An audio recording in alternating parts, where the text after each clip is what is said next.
No. Hey everybody, this is PD from the Spinner Rack, and today I'm doing another video. It's still the same day. I'm doing another video, and today's video is going to be another what if. This what if is going to be about what if Kitty Pryde joined the New Mutants, right? So, I was trying to think about how best to do this because when I first saw, I think I said it before, when I first saw, when I first saw Professor X is a jerk, well, I guess we should go to that, right? Let's not do this because we'll get to the hook of this thing. Here, go to this guy.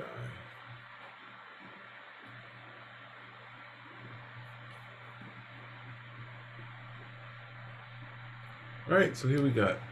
This is post the Brood saga. The X-Men are back on Earth, and well, there's gonna be some other stuff in there. It's a lot. It's a down issue, but a bunch of stuff is gonna be happening, right? So I saw Professor Xavier's a jerk, and a lot of fans agreed. They're like, Kitty has been in on the X-Men team. She's been what's her name? Pretty strong member of the team. She's had some mistakes as kids would make, but she's been pretty solid as a member of the team. Right? So most people agreed. Now for me, I disagreed. I thought it would make sense. Kitty went to the New Mutants, and then she would have some people her age to kind of hang out with, right? Yes, it's fun because we would see ourselves like as in Kitty and being with Wolverine and Colossus and Storm and all these other cool characters. But at the same time, there would be a shift in the actual team, right? There'd be a shift in the New Mutants to give reason for her to join the team instead of calling them X babies. And for somehow the New Mutants knew that she'd called them X babies, but that was also a gag that was in I think it was in X-Men Companion, and that became a bit, right? We'll see that in a second.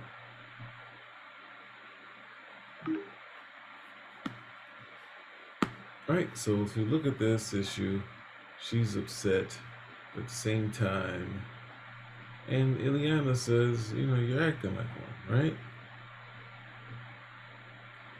And she's acting like a jerk, and I don't think people notice that, right?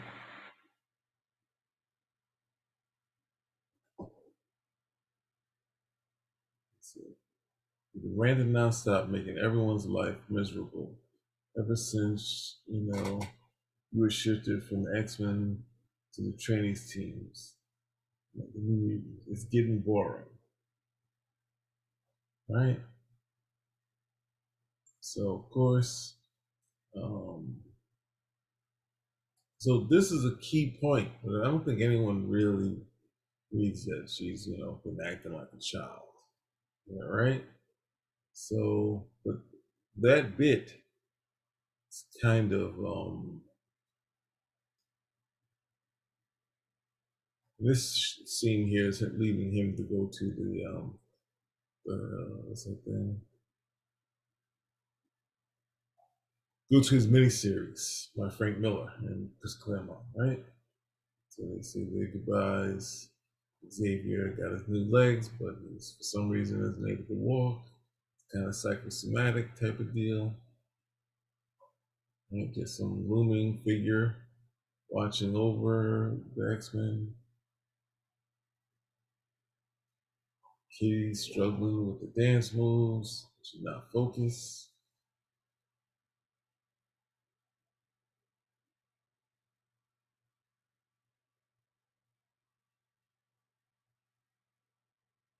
And now they're like, hey, she's gonna find ways to to get back on the team, right? So Storm goes down to Storm, but now it's having harder for her to control it for some reason. I don't get it, but this is leading to her big change, right? That's gonna happen. So they play chess to show that she's a genius, of course. Talk about saving their lives, being helpful, being so it's sort of great storytelling by Paul Smith. We'll see what he can do. And then this is a bit that's totally forgotten that Scott had a girlfriend before he met Madeline, and they, hook up before he goes to meet his grandparents, right? And, so it's a kind of down issue for everyone else, but not, for Kitty. So Kitty is still in the house grumbling, but the X-Men didn't really do anything. X-Men hadn't really done anything at this point, so it wasn't like she actually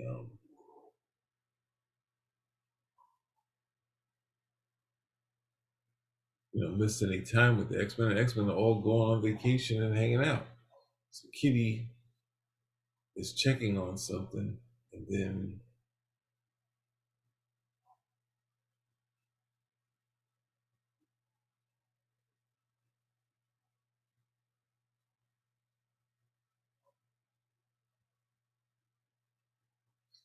he wants her to wait for Colossus, but at the same time, she runs into this thing that she located. It was actually Lockheed. So we have a dragon with them.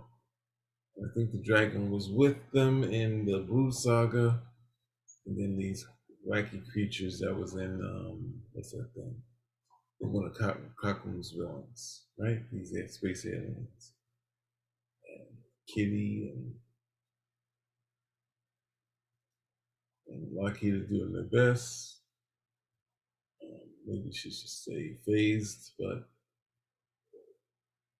once Colossus comes in there, gets there in time and finishes it off, and so does not Lockheed. So they say this is enough to put you back into the X-Men, right?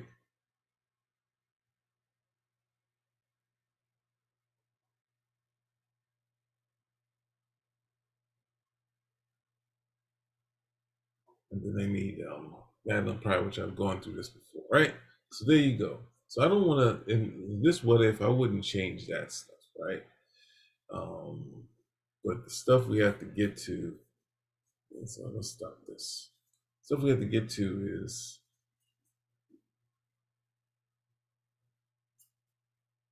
we have to stop.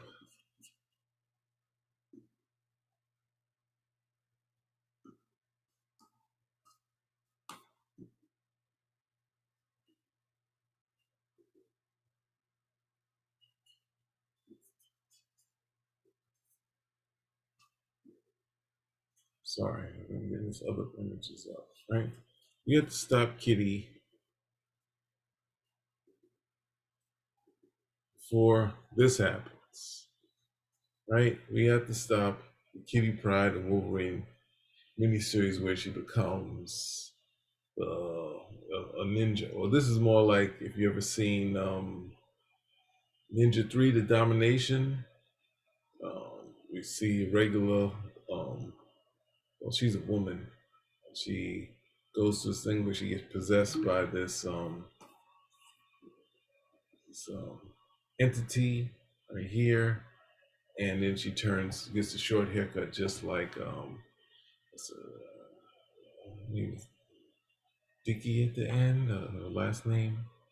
If you see Ninja 3 The Domination, she has the same sort of hairstyle and it's a ninja samurai type of deal. And we have to stay away from that. So, in my mind, we would get to this issue here. And this is an issue where she teams up with the New Mutants for like 3 issues, or maybe 4 issues. Yeah, 4 issues. She's hanging with Doug Ramsey. She meets Doug Ramsey. They get very close. Then they go to the Massachusetts Academy, and she gets captured, and she's with the New Mutants. And this is the first story where she interacts with them, right? Only outside of interacting with Ileana. So also that's the reason why I would say she'd be she possibly could be the leader because she has the most field experience. She's her best friend is Ileana, and Doug Ramsey could be her second boyfriend. Yep, I said it. So let's see. There's only one last thing I want to show here, but let's get out of that. Let's go to this.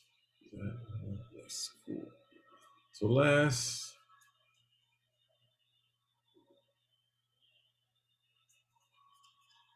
I'll show you the break point in the X-Men where she's taken. She decided to stay in the X-Men, but at the same time we have this issue here, right? This is a little spread out for some reason, right? Oh yeah. Oh, sorry. We got this the greatest sequence ever in the X-Men, where I was looking at it like, oh my God, no, not Xavier is not playing basketball. Like this is ridiculous. The X-Men need to be out there stopping the dead mutants, and Xavier's playing basketball, right? And they play. So here, this second shot over here, I was like, if I wasn't a fan of John Romita Jr., or I was more of a fan of him being inked by his father, I was totally sold. I was like, oh my God, this guy, I don't know how to play basketball, but this guy really makes it look cool, right? So I was like really wow, but I really wasn't into Xavier and the headband and all that stuff. And they have this moment with Storm where Storm is wondering if she's all messed up in the head, and Xavier looks into her and says, "Nope, nothing's wrong." Right. So here we go. This is the other thing. So we know that she's close with Ileana. We showed that, and now we have Doug Ramsey, where she goes to the mall to play, right? And she's of course brilliant, so she turns over the game, and then they kick her out, right? And then she has all the hottest '80s clothes there, leg warmers, a headband, and so this is pre Kitty and Wolverine. So right, you see her connecting with him, and they're talking about different things, and then he's the right sort of person, and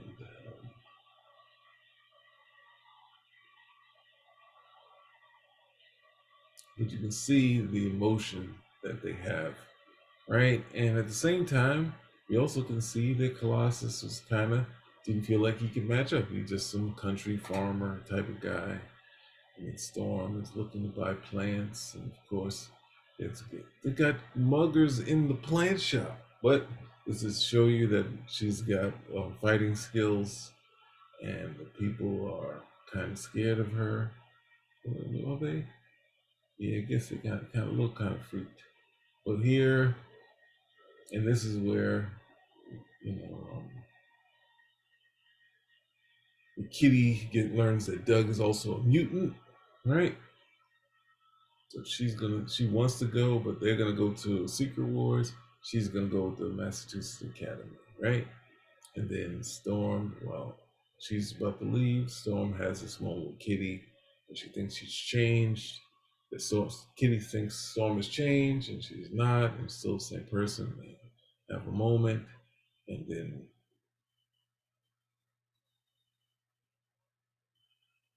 they say goodbye. They run off to Massachusetts and realize. So that's leading right into the story I was telling you, and then the X-Men go into the Secret Wars. We know what happens later, which is Colossus and breaks up with Kitty. So instead of having just Colossus break up with Kitty, Kitty would well, I would further along them having a relationship, but it would be if we didn't do that, she just breaks up with him, he just breaks up with her. She slowly moves towards Doug, right?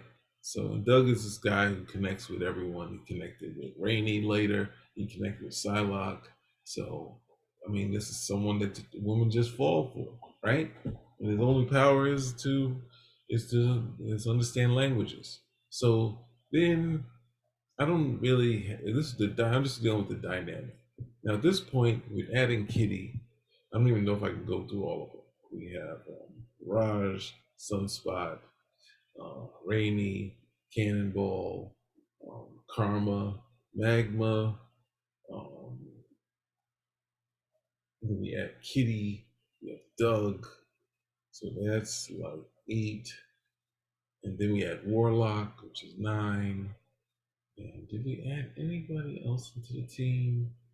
I think that's about it. But they try to keep it to 5. So if you think as you go along with Louise adding her characters that she already had, which is another 4, that's enough for a school, right? So if you're gonna do a school, there's a dynamic that's kind of similar, which is the Legion of Superheroes. And the Legion of Superheroes, the way Paul Levitt at least did it, he would just rotate characters. So he'd pick a mix of characters and do like a 5 or 6 character story or have multiple stories going on. So ultimately, that would be the best to do because they had, I mean, ultimately, those characters grew on me. So Karma, it was hard to see Karma leave. It was definitely hard seeing Magma leave. It was hard seeing Danny leave in what's the name? So these characters, I think, ultimately, since it's a school, you can kind of keep them there and just have kind of rotate them. But I think when Chris Claremont brought Karma back, he didn't really have too many ideas for her when he brought her back. He just had the idea that she was possessed by Mal Farouk. So um, I think if you kind of use that dynamic that Paul Levitt had, you could have gotten some decent stories out of it, and you have because they always break out, and do different things. I was just looking at it. Obviously, you had the Bill Sienkiewicz run where that kind of eclipsed the X Men for a little while during the time when John Romita Jr. was drawing the X Men. The book was kind of New Mutants was the book for that period from like 18 to 31, and then I'm looking at Steve Leota was drawing it for a while. Then Mary Wershire and Bill Sienkiewicz are doing it. So that's kind of giving you that feel. But then there's another great issue by Keith Bollard. That is like amazing. He's like one of the best artists ever, right? And people say the kind of unsung though. At the time when he was at Marvel early on, he was kind of the guy. He beat out Byrne on stuff. So I think if you had this rotating sort of dynamic for the stories, but keep someone at the mansion, you could always have stories with the New Mutants going on. So you can add Richter, Rusty Skids, and Boom Boom. That gives you like a ton of characters to play with, and the school dynamic. But kind of lost that aspect of it when they blew up the mansion. But Kitty would still come back and have another Colin X Babies moment when she finds out Doug died. But Doug, died in trying to save someone. So I think Rainey really was about to give it to her. So, well, I think it was under Chris Claremont's pen. She was kind of like, she kind of just was, in tears type of thing. So there you go. Ultimately, um, I think it would have been fun. I think it would have been interesting following Kitty with the New Mutants. And since you're adding in Rogue, you're adding in Rachel, you can do more with them. Whereas I think once we did Professor Xavier's a Jerk, the Shadowcat stuff kind of took the back seat to the rest of the team. And then you don't see her kind of working her way back to the team when her and Colossus kind of like reconnected around this. I think it's one is it 197, right? And you can see them connecting a whole lot more. But that's about it. I think that's about it. That's another one that I think is back in my mind. So anyway, but it was cool looking through the New Mutants, and before Brett Belvin's got into it, I was just looking at the Jackson Geis and Kyle Baker run, which is like it's pretty interesting art wise. So I don't know, maybe I'll be buying some more New Mutants. Getting all the ones that I didn't buy. Good lord. Anyway, that's it. Spin a rack out.